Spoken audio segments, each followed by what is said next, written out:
वक्त भी कह रहे थे कि ये तबाही की तरफ जा रहे हैं, मईशत को तबाही की तरफ लेके जाएंगे। डिवैल्यूएशन इतनी ज़्यादा इतने कम अरसे में, इतने ज़्यादा इंटरेस्ट रेट्स बढ़ाना इतने कम अरसे में, इलेक्ट्रिसिटी या गैस प्राइसेस इतने ज़्यादा बढ़ाना इतने कम अरसे में। अब हमें 3 साल के बाद शौकत तरीन साहब ये बता रहे हैं कि वो IMF का दबाव था। यहाँ इमरान खान साहब हमें कहते हैं कि वो जो बाइडन की आंखों में आंखें डाल के नो कर रहे हैं। और IMF की डिमांड जब थी तो आपके वज़ीर ख़जाना के बकौल, आज के वज़ीर ख़जाना के बकौल, कि उस वक़्त की जो मईशत की टीम थी जिसके कप्तान इमरान खान थे, वो डर गई IMF से और उन्होंने डर के वो चीज़ें की जो पाकिस्तान की मईशत के लिए तबाहकुन थी। ये ख़ुद आज के वज़ीर ख़जाना ने इतराफ़ किया है, ये हम नहीं कह रहे। तो सवाल ये पैदा होता है कि उनसे पूछें जो उस वक़्त मईशत को चला रहे थे, उस वक़्त के वज़ीर ख़जाना, उस वक़्त के वज़ीर आज़म सिलेक्टेड, कि आप IMF के दबाव में क्यों आए थे पहले 2 महीने में, पहले 3 महीने में, पहले 4 महीने में। अभी तो आपको बिठाया गया था, आपको इतना तो भरोसा अपने ऊपर होना चाहिए था कि अब जब जैसे कैसे आपको बिठा दिया गया है तो आप कम से कम पाकिस्तान के अवाम की बेहतरी में तो फैसले करें। लेकिन आपने फ़ैसला किया IMF के दबाव में।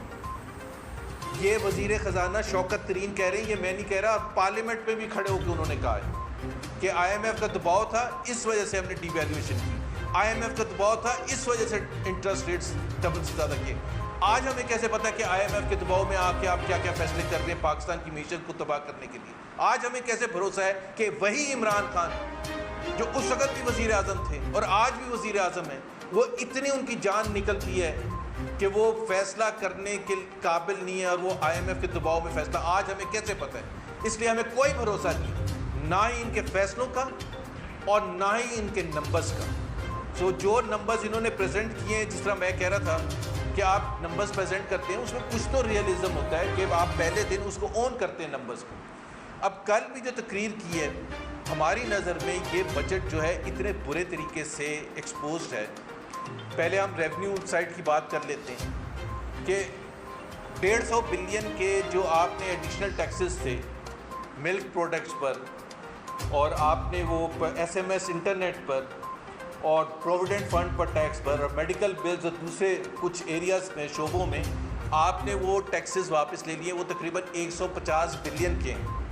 अब शौकत तरीन साहब ने 150 बिलियन के तो बड़ा शेयर बन के वहाँ तकरीर कर दी कि हम वापस ले रहे हैं, लेकिन ये नहीं बताया कि इस 150 बिलियन का मतलब क्या होगा, किस तरह से आवाम के ऊपर बोझ डाला जाएगा। क्योंकि अगर ये टैक्स कलेक्ट नहीं होंगे और कोई चीज़ ना हो तो इसका मतलब ये है कि ये इतना आपका फिस्कल डेफिसिट बढ़ जाएगा और उतने ही कर्जे आपके बढ़ जाएंगे। लेकिन ये सिर्फ स्टोरी 150 बिलियन तक नहीं रुकती है। इसके अलावा इन्होंने क्या किया, और जो सबको पता है, पहले दिन शौकत तरीन साहब इस पे बैकफुट पर चले गए थे। पेट्रोलियम लेवी की मद में 610 बिलियन रुपए रखे गए। बजट के पेपर में 610 बिलियन पेट्रोलियम लेवी की मद में रखे गए। आज पेट्रोलियम लेवी जितना है, और अगर हम एक नॉर्मल कंजम्पशन पाकिस्तान के लिए लें, पिछले साल की ना लें क्योंकि कोविड की वजह से भी थोड़ा सा था, एक नॉर्मल कंजम्पशन आ जाए पेट्रोल और डीजल वगैरह की, तो 100 बिलियन से ज़्यादा आज के रेट पर, आज जितना पेट्रोलियम लेवी है 100 बिलियन से ज़्यादा पूरे साल पे कलेक्ट नहीं कर सकते। और वज़ीर ख़जाना साहब कह रहे हैं 610 बिलियन कलेक्ट करेंगे। इसका मतलब ये है कि दो ही तरीके हैं। एक तो ये है कि आप अगर इसी रेट पर रखेंगे तो तकरीबन 400 से 500 बिलियन का टारगेट आप मिस करेंगे, 400 से 500 बिलियन। और अगर आपने 610 बिलियन करना है तो आपको 25 रुपये पर लीटर पेट्रोल बढ़ाना पड़ेगा, फिर जाके आप पेट्रोल लेवी आपको 30 रुपये करना पड़ेगा, फिर जाके आप 610 बिलियन कलेक्ट करेंगे। और अगर आप 30 रुपये करते हैं तो उससे महंगाई, ये कहते हैं महंगाई और नहीं होगी, उससे महंगाई फिर कितनी बढ़ेगी आप खुद अंदाज़ा कर लें। और वज़ीर ख़जाना साहब, मेरा ख्याल है फॉरेन मिनिस्टर ज़्यादा हैं, वज़ीर ख़जाना कम है, क्योंकि उनकी जो बजट है वो तमाम डिपेंड करता है बाहर की कुव्वतों पर। एक वो कहते हैं कि US गवर्नमेंट जब सैंक्शंस उठा लेगी ईरान से, तो ईरान को ऑयल प्रोडक्शन में कोई मतलब एक्सेप्शन, वो जितना मर्जी पेट्रोल प्रोडक्शन करें, और चूंकि वो पेट्रोल इतना ज़्यादा प्रोड्यूस करने के काबिल है तो इंटरनेशनल ऑयल प्राइसेस गिरेगी और पाकिस्तान के लिए भी गिरेंगी, और उस वक्त हम पेट्रोलियम लेवी की मद पे बढ़ा देंगे। अब डिपेंड बजट हमारा करता है यूएस कांग्रेस क्या फैसला करता है, यूएस प्रेसिडेंट क्या फैसला करता है। दूसरा वो ये कहते हैं कि इंटरनेशनल, और बाय द वे मैं आपको ये भी बता दूं कि आज जो इंटरनेशनल ऑयल प्राइसेस है वो $5 उसकी कम इस वक्त पाकिस्तान में उस पर अमल किया जा रहा है। जब वो $73-74 पर बैरल पर अमल किया जाएगा तो प्राइसेस वैसे ही ऊपर चली जाएगी। दूसरी जो पेट्रोलियम लेवी की मद में आपको कम से कम 400 बिलियन का एक्सपोजर है, 150 बिलियन के इन्होंने वापस ले लिए, 550 से 600 बिलियन तो यही हो गए जो गैप पहले ही आ गया।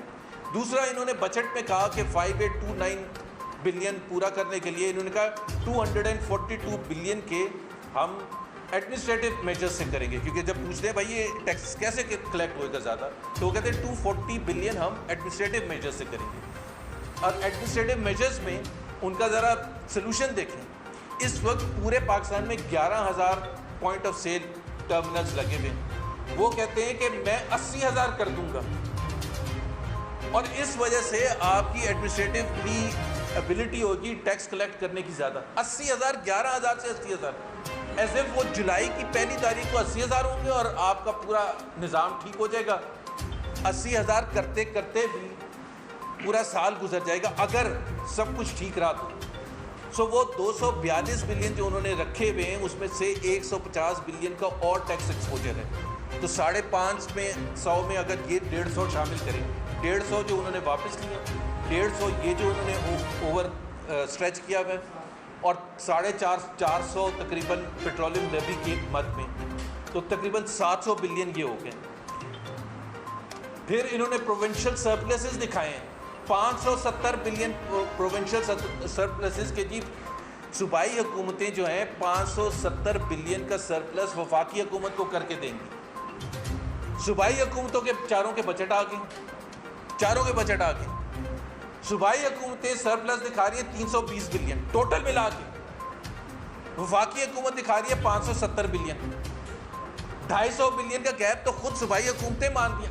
अगर वो भी बहुत बड़ा अगर है कि अगर सूबाई हुकूमतें सरप्लस क्रिएट भी करें, चले हम वो मान लेते हैं जो आज सूबाई हुकूमतें कह रही हैं, तो उसके हिसाब से 320 बिलियन का सरप्लस होगा, 570 बिलियन का नहीं होगा। शौकत तरीन साहब, आप अपनी बुक्स में 570 दिखा रहे हैं, सूबाई हुकूमतें अपने बजट्स में 320 बिलियन, 250 बिलियन का एक और गैप आ गया। अभी आप मुझे ये बताएं, तकरीबन 900 बिलियन से लेके 1000 बिलियन का पहले, अभी जून नहीं ख़त्म हुआ, अभी हमें और कुछ नहीं पता कि इनकी हरकतें क्या होंगी आइंदा जाके। और उस बजट में इसके अलावा डिपेंडेंसी IMF से है। IMF का जो रिव्यू हुआ था लास्ट, छठा रिव्यू, उसमें सस्पेंडेड है क्योंकि वो मुतमईन नहीं है पाकिस्तान की हुकूमत के एक्शन से। जब तक वो मुतमईन नहीं होंगे वो रिवाइव नहीं होगा, और इनका बजट टोटल का टोटल डिपेंड करता है IMF पर। दूसरा ये कहते हैं कि IMF की हमने आंखों में आंखें डाल के, सीना तान के, शौकत तरीन साहब कहते हैं हमने नो कर दिया। उन्होंने कहा बिजली की कीमतें बढ़ा दें, हमने कहा नो। अब मैं आपको बताता हूँ बिजली की कीमतें कैसे बढ़ेंगी, इसी बजट की वजह से। आपने LNG और क्रूड ऑयल पर 17% टैक्स लगा दिया, 17%। और पाकिस्तान का जो तरीक़ेकार है बिजली की कीमतें सेट करने का, ये इस किस्म का जो इंक्रीज़ होता है ये पास थ्रू होता है, यानी कि ये ऑटोमेटिकली फ्यूल एडजस्टमेंट की मद में ये ऐड हो जाएगा। और आपके बिजली के बिल जब आप लेंगे जुलाई के एंड में या अगस्त के शुरू में, या इंडस्ट्री लेगी तो उसमें ये LNG और क्रूड ऑयल का इम्पैक्ट आएगा, और उसकी वजह से बिजली की बिल्स आपके महंगे हो जाएंगे। वज़ीर ख़जाना साहब गलत बात करते हैं, उनको पता है कि बिजली के निर्ख बढ़ेंगे, उनको पता है कि बिजली के बिल बढ़ेंगे, लेकिन वो कल भी पार्लियामेंट में खड़े होकर कह रहे थे कि हमने IMF को कह दिया। भाई, एक आपके और मेरे लिए इससे क्या फ़र्क पड़ता है कि बिजली का बिल किस वजह से बढ़ा है? कि क्या आपने 17% टैक्स एडिशनल करके क्रूड ऑयल और LNG पर बिजली के बिल बढ़ाए हैं या कैसे बढ़ाए हैं? अवाम को इससे तो कोई कंसर्न ही नहीं है। अवाम को तो बिल का मतलब है कि 6,000 अगर आता था तो अब 7,000 आएगा, तो उसके लिए तो एक सरदर्द होगा, उसके लिए तो और ज़्यादा हालत ख़राब होगी। तो एक तो ये एक जो उनका बिजली के हवाले से जो वो कॉन्सेप्ट है वो बिल्कुल गलत है। तो मैंने आपको बताया कि जो रेवेन्यू साइड है उसमें तकरीबन 900 बिलियन रुपए का गैप है, 900 बिलियन रुपए का। और मोटा मोटा मैं दोबारा बता दूं, पेट्रोलियम लेवी की मद में तकरीबन 400 बिलियन का गैप है, 250 बिलियन का प्रोविंशियल सरप्लस की मद में है, 150 बिलियन वो खुद वापस ले चुके हैं, 150 बिलियन का एक्सपोजर उसमें है। ये जो इन्होंने पॉइंट ऑफ सेल के थ्रू एडमिनिस्ट्रेटिव मेजर्स लेने से कहा है कि 250 बिलियन के करीब करेंगे, उसमें से 100 बिलियन ज़्यादा आएगा, बिकॉज वो लग ही नहीं सकते। 69,000 पॉइंट ऑफ सेल जुलाई 1 को कहाँ से लग सकते हैं? पूरा एक प्रोसेस होता है, प्राइवेट सेक्टर भी इन्वॉल्व हो, तो पूरा प्रोसेस होता है जिसमें जाके over a period of time वो लगेंगे। अगर अगले माली साल में 80,000 रीच भी करना है तो वो पहले दिन से नहीं होगा, वो आखिरी में जाके होगा। अगर हम मान भी लिए जाए तो ये तकरीबन 900 बिलियन रुपए, 900 बिलियन रुपए को छोटी मोटी रकम नहीं होती है। अब आप दूसरी साइड पर आके देखें कि पाकिस्तान में तरक्की की शरह अगर किसी चीज़ की वजह से नुकसान पहुंचे तो पाकिस्तान में एनुअल डेवलपमेंट स्पेंडिंग, क्योंकि वो इंजन ऑफ ग्रोथ होता है, उसी से नौकरियां मिलती हैं। और पिछले 3 साल में इस हुकूमत ने जितने बुरे तरीके से PSDP को दबाया है, अब बजट में कितना रखा हुआ है? 900 बिलियन। रेवेन्यू स्लिपेज कितनी है? 900 बिलियन। सबसे ज़्यादा सबसे पहले जिधर कटौती होगी तो वो यही होगी डेवलपमेंट स्पेंडिंग, बिकॉज ज़ाहिर है जब पैसा ही नहीं बचेगा। और ऑलरेडी जो बजट है और जो सबसे बड़ा कंसर्न हमें है 3 साल हो चुके हैं, डिफेंस बजट स्टैटिक है। आप इंडिया के साथ कंपेयर कर लें कि इंडिया का डिफेंस बजट कितने तेज़ी से बढ़ रहा है और पाकिस्तान का। सो इन्होंने डिफेंस की जो काबिलियत है ना उसको डायरेक्टली अटैक किया अपनी नाअहली की वजह से। तो 900 बिलियन कहाँ से रिकवर करेंगे?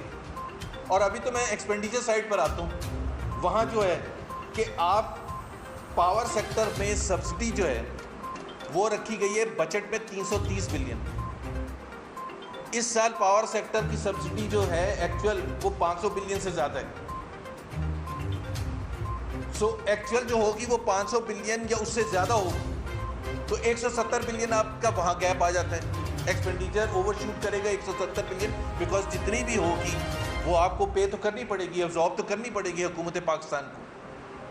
सो 170 बिलियन वहाँ से, तो तकरीबन 1100 बिलियन का गैप हो गया। और ये मैं बात कर रहा हूँ कि अगर बाकी सब चीज़ें ठीक हों, जो इस हुकूमत का बैकग्राउंड है और एक्सपीरियंस है और जो भी इन्होंने पिछले 3 साल में मईशत के हवाले से तबाह किया है, अगर उस रिकॉर्ड को देखें तो और गैप्स अभी जैसे जुलाई आएगा और अगस्त आएगा तो ये और ज़्यादा बढ़ते चले जाएंगे। अब अगर बजट डॉक्यूमेंट देखें बजट में 3 चीज़ें होती हैं। एक जो आपका इनकम होता है रेवेन्यू साइड, एक अखराजात आपके कितने, और उसमें जो गैप है उसकी वजह से फिस्कल डेफिसिट। 2018 में जब हमारी हुकूमत क्लोज हुई थी तो 2200 का फिस्कल डेफिसिट था। इन्होंने वावेला मचा दिया था कि 2000 क्रॉस कर गया। अभी इस साल के बजट डॉक्यूमेंट में स्टार्टिंग नंबर जो है, अभी ये गैप्स की नहीं मैं बात कर रहा, वो 3990, समझ लें 4000 बिलियन खुद कह रही है, खुद हुकूमत कह रही है कि 4000 बिलियन का फिस्कल डेफिसिट होगा। ये 1000 आप ऐड करें तो 5000 का फिस्कल डेफिसिट आप इस साल करेंगे कम से कम। उसका मतलब क्या है? 5000 का